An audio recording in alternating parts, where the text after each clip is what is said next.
कैसे हैं आप सब? Hope you all are doing great. So अभी हम पढ़ाई कर रहे हैं सेकेंड चैप्टर की फॉर्म्स ऑफ बिजनेस ऑर्गेनाइजेशन। मैंने आपको बताया था कि अलग अलग टाइप के बिजनेस एंटरप्राइजेस होते हैं। फिर हमने सोल प्रोप्राइटरशिप का मतलब समझा था। तो वो वाली ट्यूटोरियल आपको आई बटन पर क्लिक करने पर आप एक्सेस कर सकते हो उसे। तो आज हम क्या पढ़ने वाले हैं? आज हम पढ़ने वाले हैं सोल प्रोप्राइटरशिप के फीचर्स। मैं एक आपको रिवीजन करा दूं कि जो सोल प्रोप्राइटर होता है वो अकेला ओनर होता है, अपने बिजनेस का इकलौता मालिक होता है, मैनेज भी वही करता है, पूरे बिजनेस का कंट्रोल भी उसी के हाथों में रहता है और प्रॉफिट भी वही उठाता है, और अगर लॉस हो जाता है तो उसकी भरपाई भी उसी को करनी पड़ती है। तो he is responsible for all the activities of his business. ठीक है, ये होता है सोल प्रोप्राइटर। आज हम पढ़ेंगे उसके फीचर्स। जो मैंने मतलब बताया उसी से उसके कुछ फीचर्स निकल कर आते हैं। लाइक फॉर्मेशन एंड क्लोजर हम देखेंगे कि सोल प्रोप्राइटरशिप टाइप का बिजनेस जब हम स्टार्ट करते हैं या हमें क्लोज करना होता है, बंद करना होता है, तो किन किन फॉर्मेलिटीज को पूरा करना होता है हमको। देन जो सोल प्रोप्राइटर होता है उसकी लाइबिलिटी क्या रहती है। देन रिस्क बेयरिंग और प्रॉफिट रेसिपेंट कौन होता है सोल प्रोप्राइटरशिप में, कंट्रोल किसके हाथ में रहता है बिजनेस का, और नो सेपरेट एंटिटीज की कोई सेपरेट एंटिटी होती है कि नहीं होती है। Then lack of business continuity. तो ये बेसिकली इसके फीचर्स है। एक एक करके अब हम इनको समझेंगे। The first is formation and closure. Formation मतलब जब बिजनेस को हम स्टार्ट करने की शुरुआत करते हैं, उसको फॉर्म करने की शुरुआत करते हैं, दैट इज फॉर्मेशन। और क्लोजर मतलब जब हमें बिजनेस बंद करना होता है फाइनली, मतलब जो पैकअप होता है ना कि अब उस बिजनेस को हमें करना ही नहीं है, उसको पूरी तरीके से वाइंड ऑफ कर देना होता है, उसको बोला जाता है क्लोजर।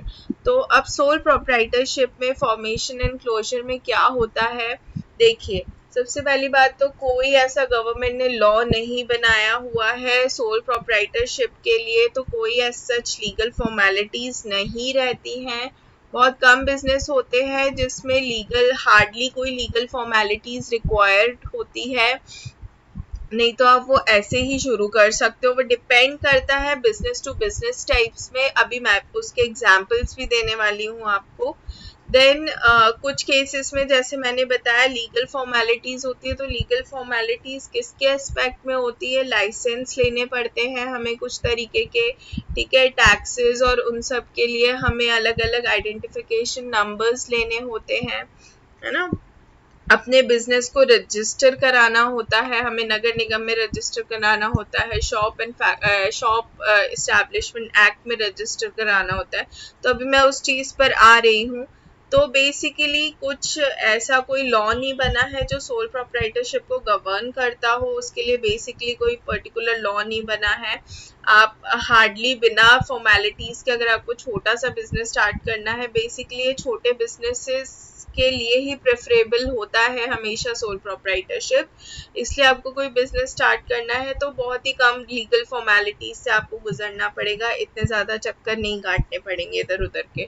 तो अब हम देखते हैं कि किन सारे बिजनेसेस में लाइसेंस की रिक्वायरमेंट होती है। अगर आप कोई फूड बिजनेस खोल रहे हैं, लाइक आप कुछ घर से बेकरी या कन्फेक्शनरी का सामान सेल करना चाहते हैं, या आप एक छोटी सी बेकरी ओपन करना चाहते हैं, या छोटा सा फूड जॉइंट ओपन करना चाहते हैं, तो वहाँ पर आपको FSSAI लाइसेंस की ज़रूरत पड़ेगी, फूड सेफ्टी लाइसेंस की ज़रूरत पड़ेगी। It is very essential to take food safety licence. अगर आपने कोई प्रोडक्ट मार्केट में उतारा है, उसमें भी एक लिमिट है कि अगर आपकी एनुअल इनकम कुछ लाख से कम है, आई एग्जैक्टली डोंट रिमेम्बर कि कितने लाख से, कुछ लाख से कम है, तो आपको एक रजिस्ट्रेशन नंबर मिलता है। और अगर आपका एनुअल इनकम कुछ 10 लाख अबव है तो आपको फिर लाइसेंस नंबर मिलता है, नहीं तो आपको रजिस्ट्रेशन नंबर मिलता है। तो फूड बिजनेस ऑपरेटर लाइसेंस आपको लेना होता है। फिर एक कस्टम्स ब्रोकर लाइसेंस होता है। अगर आप एक कस्टम्स ब्रोकर है, इंपोर्ट एक्सपोर्ट के ब्रोकर हैं, ट्रेडर हैं, तो आपको रिक्वायरमेंट होती है इस लाइसेंस की। देन सिक्योरिटी एजेंसी लाइसेंस लेना पड़ता है। सिक्योरिटी सर्विसेज आप प्रोवाइड कर रहे हैं किसी को, तो उसके लिए आपको एक सिक्योरिटी एजेंसी लाइसेंस लेना पड़ता है। अगर आप शॉप खोल रहे हैं किसी भी, लाइक किराना शॉप हो गई या क्लोथिंग शॉप हो गई छोटी सी, या फुटवेयर की शॉप हो गई, या किसी भी चीज़ की शॉप मान लीजिए, स्टेशनरी हो गई, बुक्स हो गई, तो आपको शॉप एंड एस्टैब्लिशमेंट एक्ट के अंदर अपना रजिस्ट्रेशन करवाना पड़ेगा, लाइसेंस लेना पड़ेगा। और अगर आप गुड्स एंड सर्विसेज की डीलिंग, गुड्स एंड सर्विसेज के एक्सचेंज में डील कर रहे हो, रिटेल के सामान में, या एज अ होलसेलर आप डील कर रहे हो, या रिटेलर बने हुए हो, आप रिटेल बिजनेस खोल रहे हो, तो आपको जीएसटी नंबर लेना बहुत कंपलसरी है, बहुत ज़्यादा कंपलसरी है। आप अपना सामान एक स्टेट से दूसरे स्टेट में सेल कर रहे हो, बेचते हो, तब भी आपको इस की ज़रूरत होती है। पहले सेंट्रल स्टेट टैक्स लगता था, सीएसटी नंबर आता था उसके लिए, अगर आपको दूसरे स्टेट्स से ट्रांजैक्शन करना है तो, पर अब GST is common for all, तो जीएसटी नंबर आपको लेने की ज़रूरत होती है। तो इतनी ही ऐसी, अगर आपका बिजनेस इन कैटेगरीज में आ रहा है मोस्टली, तो आपको इन सब चीज़ों की ज़रूरत पड़ेगी, otherwise hardly there is no formality. Then the next is liability. अब लाइबिलिटी क्या होती है? लाइबिलिटी मतलब जैसे हम बोलते हैं ना, हम आपके ऋणी हैं, मतलब हम आपका ऋण कैसे चुकाएंगे, तो वो लाइबिलिटी बेसिकली कुछ अमाउंट रहता है, कुछ which is due on you, जो आपके ऊपर बकाया है और वो आपको लौटाना है, आपको पे करना है। तो एक बिजनेसमैन के ऊपर काफी लाइबिलिटीज रहती हैं, ठीक है, बेचारा लाइबिलिटी के बोझ तले दबा हुआ है। लाइक लोन होता है सर पे, बिजनेस स्टार्ट करने के लिए लोन लिया या एक्सपेंशन के लिए लोन ले लिया, तो वो सर पे होता है। बिल्स होते हैं काफी सारे, ठीक है, अगर आपने वर्कर्स रखे हुए हैं 3-4 तो उनकी सैलरी वगैरह भी होती है। टैक्सेस भी आपको पे करने होते हैं अगर आप एक बिजनेस में हो तो सिमिलरली जो सोल प्रोप्राइटर रहता है उसकी अनलिमिटेड लाइबिलिटी होती है। अब ये अनलिमिटेड लाइबिलिटी का मतलब क्या होता है? देखिए, अब जो सोल प्रोप्राइटर है वो एक अकलौता मालिक होता है, हमने उसके बारे में पढ़ा था, और हर चीज का कंट्रोल उसी के हाथों में होता है, और हर चीज के लिए वही एक बंदा रिस्पॉन्सिबल होता है, ठीक है। उसने अगर किसी से लोन लिया हुआ है तो वो लोन उसी को चुकाना है और किसी को नहीं चुकाना, ठीक है। वो अपने बेटे से नहीं बोल सकता है, या वो अपने किसी रिश्तेदार या दोस्त उसकी जगह पर नहीं दे सकता, वो चुका सकता लोन। उसी की रिस्पॉन्सिबिलिटी है कि वो अपने सारे डेब्ट्स पे ऑफ करे, अपने जितने भी उसके सर पर डेब्ट्स हैं वो सारे डेब्ट्स वही पे ऑफ करे। और अगर वो पे ऑफ नहीं कर पाता है तो भले ही उसको अपने पर्सनल एसेट्स भी बेचने पड़े ना, तो उसको बेचने पड़ेंगे ही उन लोन्स को पे ऑफ करने के लिए, उन डेब्ट्स को पे ऑफ करने के लिए। Okay, suppose for an example, ये एक बंदा है, इसने 10 लाख रुपए का लोन लिया जो रीपे करना था 1 जुलाई को, ठीक है। इसने उस 10 लाख रुपए से एक बिजनेस स्टार्ट किया, ठीक है। अब 1 जुलाई आ गई और उसने 10 में से 8 लाख रुपए पे कर दिए, 2 लाख रुपए अभी भी बचे हैं बैंक को देने के लिए। तो वो बैंक ये तो बोलेगा नहीं कि यार तुम्हें ठीक है, तुम नहीं चुका पा रहे हो तो मैं तुम्हें माफ कर देता हूँ, अरे 2 लाख की तो बात है, क्या हो गया, ऐसे बैंक नहीं बोलेगा। बैंक को तो चाहिए ही चाहिए 2 लाख रुपए।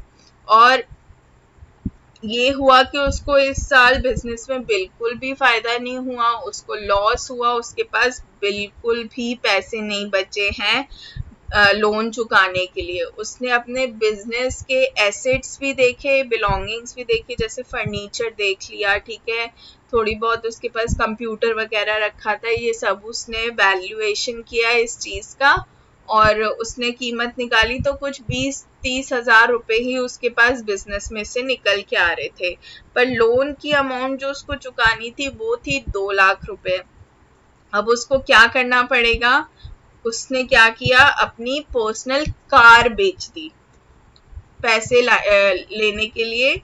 पैसे चुकाने के लिए, उधार चुकाने के लिए उसको अपनी पर्सनल खुद की कार बेचनी पड़ी। बैंड बाजा बारात देखिए, उसमें जब दोनों अलग अलग होके अपना इंडिविजुअल बिजनेस चलाते हैं और उनके ऊपर इतना कर्जा चढ़ जाता है, तो वो एक अपनी कार बेच देती है ना, वो अपनी अनुष्का शर्मा जो होती है अपनी कार बेच देती है। तो एक सोल प्रोप्राइटर को अपना कर्जा चुकाने के लिए अपने पर्सनल एसेट्स भी सेल ऑफ करने पड़ते हैं, वही लाइबल होता है अपने पर्सनल डेब्ट्स को, बिजनेस के डेब्ट्स को चुकाने के लिए। ठीक है, कोई ये नहीं देखेगा कि तुम्हारे बिजनेस में पैसे नहीं बचे हैं तो चलो तुम्हारा कर्जा माफ हो गया, कोई ये नहीं बोलेगा आगे से आके। आपको अपने भी पर्सनल एसेट्स बेचने पड़ सकते हैं। Then the next is sole risk bearer and profit recipient. अब क्या होता है, यही अकेला है बंदा, कंट्रोल करता है, मैनेज करता है, सारी रिस्पॉन्सिबिलिटी इसी की होती है। तो प्रॉफिट भी इसका होता है और लॉस भी इसका होता है। ये बोल रहे प्रॉफिट भी मेरा है, हाँ जब प्रॉफिट है तो पूरा ही मेरा प्रॉफिट है, अरे यार नुकसान हो गया, लॉस हो गया, मुझे ही इसकी भरपाई करनी पड़ेगी। ठीक है, तो जितना भी जो भी रिस्क है फेलियर का, बिजनेस फेलियर का, वो प्रोप्राइटर ही चुकाता है। और अगर उसको उस रिस्क के बदले में रिवॉर्ड मिलता है, प्रॉफिट मिलता है, तो प्रॉफिट भी पूरा वही इंजॉय करता है और कोई इंजॉय नहीं करता। सपोज इसने 50,000 रुपए इन्वेस्ट किए अपने बिजनेस में, ठीक है, पर इसको नुकसान हो गया। नुकसान हो गया तो क्या हुआ, इसने रिस्क लिया 50,000 रुपए इन्वेस्ट करके, तो उसका रिजल्ट क्या हुआ, फेलियर हो गया। तो वो रिस्क वही बेयर करेगा। पर उसने 50,000 रुपए बिजनेस में इन्वेस्ट करके 1.5 लाख रुपए कमा लिए, तो उसको रेवेन्यू अच्छा हुआ है ना, 1 लाख रुपए का उसको प्रॉफिट हुआ।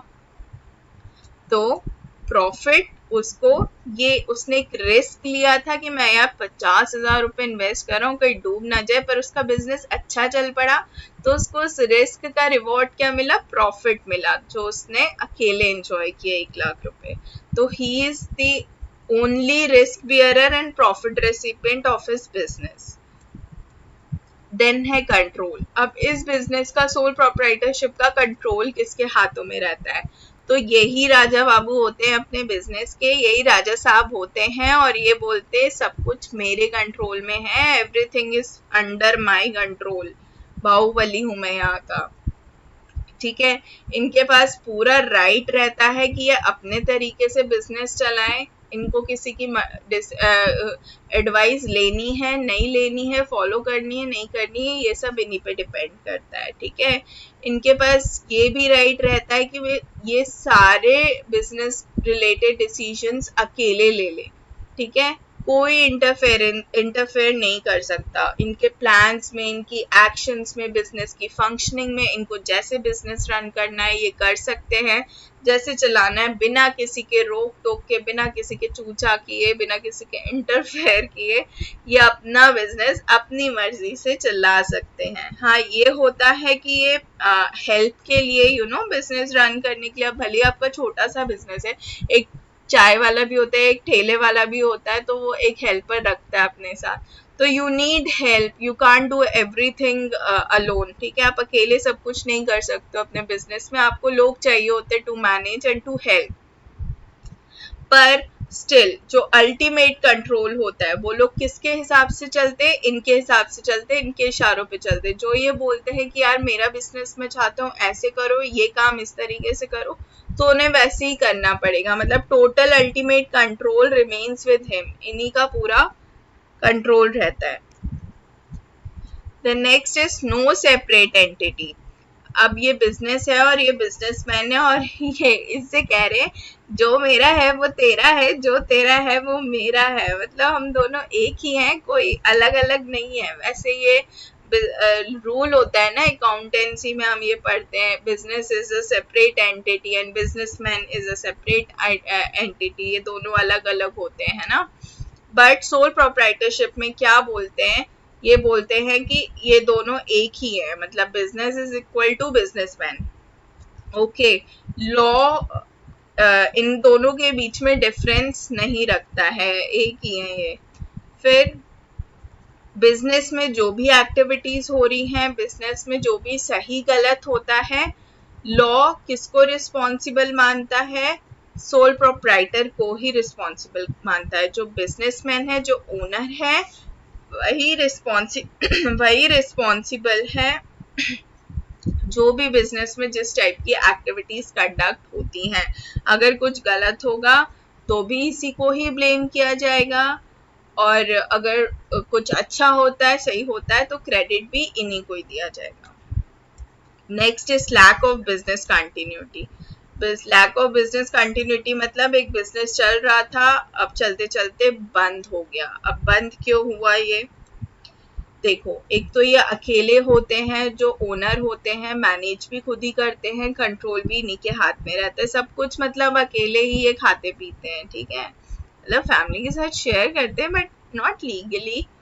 अपना एक अलग मतलब बिजनेस के मालिक यही होते हैं। पर अब क्यों बिजनेस बंद हो जाता है? अगर इनकी डेथ हो गई और इन्होंने किसी के नाम बिजनेस नहीं किया होगा अपना, तो बिजनेस बंद हो सकता है। मान लीजिए या अकेले थे, इनका बेटा तो अमेरिका में जॉब कर रहा है, तो वो आके इनका बिजनेस तो संभालेगा नहीं अगर इनकी डेथ हो जाएगी। तो वो अगर मतलब उसकी मर्जी है ये, तो बिजनेस इस केस में बंद हो सकता है। इंसैनिटी, अगर थोड़ा मेंटली मतलब वो डिसेबल हो गए किसी कारण से, तो भी बिजनेस बंद हो सकता है। देन फिजिकल एलिमेंट, अगर इनको कोई चोट लग गई, परमानेंट डिसेबिलिटी हो गई इनके साथ, है ना, किसी एक्सीडेंट की वजह से, या कोई सिकनेस ऐसी लग गई इनको जिनसे इनसे अपना बिजनेस हैंडल नहीं करते बन रहा हो, ठीक है, मतलब बहुत ही ज़्यादा बीमार हो गए, तो बिजनेस क्लोज हो सकता है। इम्प्रिजनमेंट, कुछ गलती कर दी भैया, कुछ चोरी चकारी बिजनेस में कर दी इन्होंने, या कुछ गलत काम इनसे हो गया और इनको जेल हो गई, तो बिजनेस इनका बंद हो जाएगा। देन बैंकरप्सी, कंगाल हो गए एकदम, मतलब बहुत सारे लोन सिर पे चढ़ गए, प्रॉफिट बिल्कुल भी नहीं है, सारे एसेट्स बिजनेस के बेचने पड़े, पर्सनल एसेट्स भी बेचने पड़ गए लोन चुकाने के लिए, डेब्ट्स टैक्सेस चुकाने के लिए, बिल्स चुकाने के लिए, तो बैंकरप्ट हो जाएंगे ये, और इनको अपना बिजनेस फिर बंद करना पड़ेगा। तो ये थे फीचर सोल प्रोप्राइटरशिप के। अब हम नेक्स्ट ट्यूटोरियल में पढ़ेंगे मेरिट्स और डीमेरिट्स सोल प्रोप्राइटरशिप की। सो अगर आपको वीडियो अच्छा लगा है तो give it a thumbs up, thanks for watching it, and कोई भी डाउट हो तो प्लीज कमेंट सेक्शन में मुझे बताइए। टेलीग्राम ग्रुप ज्वाइन कीजिए, उसमें आपको बिजनेस स्टडी से related notes, MCQs, case study सब कुछ अवेलेबल हो जाएगा। सब्सक्राइब कीजिए अगर आप नए हैं चैनल पे, तो फॉर नोट और बेल आइकन हिट कीजिए for new notification. Till then take care, bye bye, stay safe, stay happy and stay motivated.